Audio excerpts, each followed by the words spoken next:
पहलगाम में आतंकी हमला हुआ तो हिंदुस्तान के साथ पूरी दुनिया मास्टरमाइंड को खोजने लगी। आखिर कौन है जिसने 27 लोगों को मौत के घाट उतारने की स्क्रिप्ट लिखी? लेकिन अब भारतीय जांच एजेंसियों के हाथ जो सबूत लगे हैं वो पाकिस्तान की बचने वाली थ्योरी को ध्वस्त कर रहे हैं। जो जनरल असीम मुनीर सेना की आड़ में आतंक की फैक्ट्री चला रहा है, उसकी फौज का ही एक स्पेशल कमांडो अब आतंकी बनकर भारत में हमला करने आया था।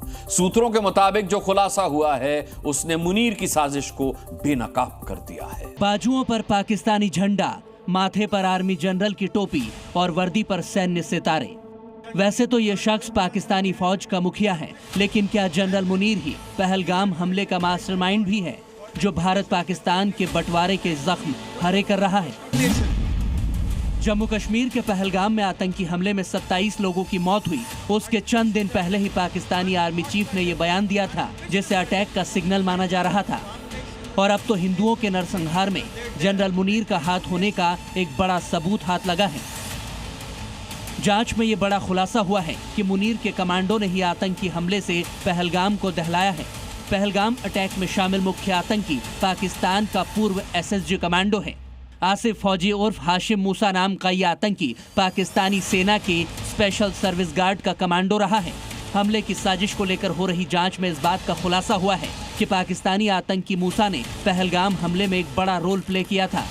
बताया जा रहा है कि मूसा जो पाकिस्तान का नागरिक है और आईएसआई ने इसे एलईटी में जो शामिल करवाया, तो वो एक ट्रेंड कमांडो है।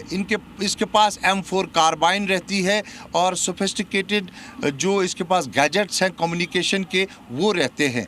और लश्कर की कमान को ये कश्मीर में संभालता है पिछले 2 सालों से। और जितने भी बड़े हमले हुए हैं उसमें मूसा का नाम जो है सामने आता दिख रहा है।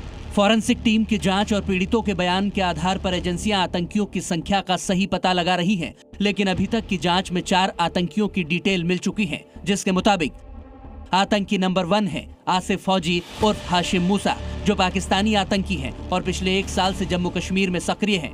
आतंकी नंबर 2 भी पाकिस्तानी है, जिसका नाम अली भाई उर्फ तलहा है, जो करीब 2 साल से कश्मीर घाटी में सक्रिय है। पहले श्रीनगर के पास दाचिगाम के जंगलों में सक्रिय था। आतंकी नंबर 3 कश्मीर के अनंतनाग का रहने वाला आदिल हुसैन थोकर है, जो 2018 में पाकिस्तान गया और पिछले साल वहां से लौटा है। इसी ने आतंकियों के गाइड का काम किया है। आतंकी नंबर 4 भी कश्मीरी है, जो पुलवामा का रहने वाला एहसान उल हक है। इसने हमले में पर्यटकों को निशाना बनाने में आतंकियों की मदद की थी। पीर पंजाल रेंज के ऊंचे इलाकों में छिपे ये आतंकी 2 दिनों की ट्रैकिंग करके पहलगाम तक पहुंचे थे। इन आतंकियों का कच्चा चिट्ठा तैयार हो चुका है, अब तो एक्शन की बारी है। इसका इशारा प्रधानमंत्री ने भी फिर से कर दिया है और साफ कहा है कि इस बार लक्ष्य बड़ा है। हमारे पास समय सीमित है, लक्ष्य बड़े हैं। ये मैं वर्तमान स्थिति के लिए नहीं कह रहा हूं। इस बयान को समझिए, जब पूरा देश आतंकियों का खात्मा चाहता है, तब मोदी जो नहीं कहना चाहते वही कह रहे हैं। मतलब उनका मैसेज साफ है कि सीमित समय में कल्पना से भी बड़ी सजा देनी है। जनरल मुनीर की सेना भी अब उन दहशतगर्दों को बचा नहीं पाएगी जिन्होंने पहलगाम को टारगेट किया। सबसे पहले मुनीर का दुलारा और पाकिस्तानी स्पेशल सर्विस गार्ड का कमांडो रहा मूसा ही ठोका जाना चाहिए, क्योंकि हाशिम मूसा जम्मू कश्मीर के गंगगीर और गुलमर्ग में अक्टूबर 2024 में हुए आतंकी हमलों में भी शामिल रहा है। आतंकी खेल खेलने वाला आसिफ फौजी और हाशिम मूसा कभी पाकिस्तानी पैरा कमांडो था। ये पाकिस्तानी सेना की स्पेशल फोर्स होती है, जिन्हें सख्त ट्रेनिंग दी जाती है। प्रशिक्षित फोर्स से निकलकर मूसा पाकिस्तानी आतंकी गुट लश्कर तैयबा में शामिल हो गया। एसएसजी कमांडो रहा मूसा अब कट्टर आतंकी के तौर पर हाफिज के संगठन के लिए काम करता है। इसीलिए आतंकी गुट के सरगनाओं ने उसे पहलगाम में अटैक के लिए चुना।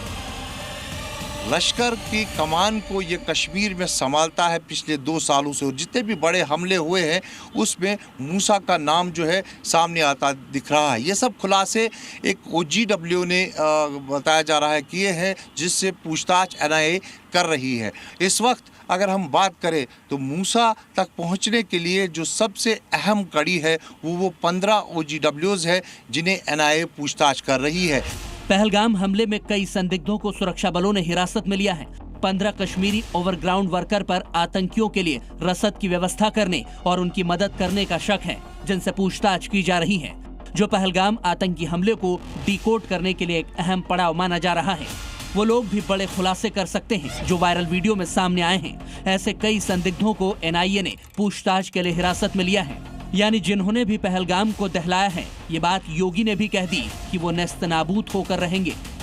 आतंकवाद का नेस्तनाबूद करने के संकल्प के साथ आगे बढ़ना चाहिए।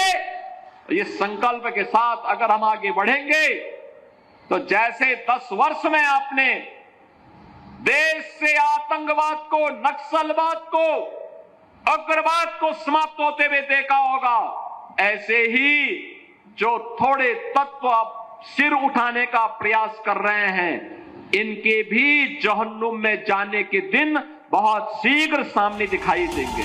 पाकिस्तानी फौज के मुखिया ने इशारा किया, आतंकियों ने साजिश रची और पहलगाम में हमला किया, लेकिन अब एक एक गुनहगार के खात्मे का काउंटडाउन शुरू हो चुका है। चाहे मुनीर हो या उसके पाले हुए आतंकी, सबको ये दहशतगर्दी का खेल बहुत महंगा पड़ेगा। जम्मू कश्मीर से खालिद हुसैन के साथ ब्यूरो रिपोर्ट, जी मीडिया।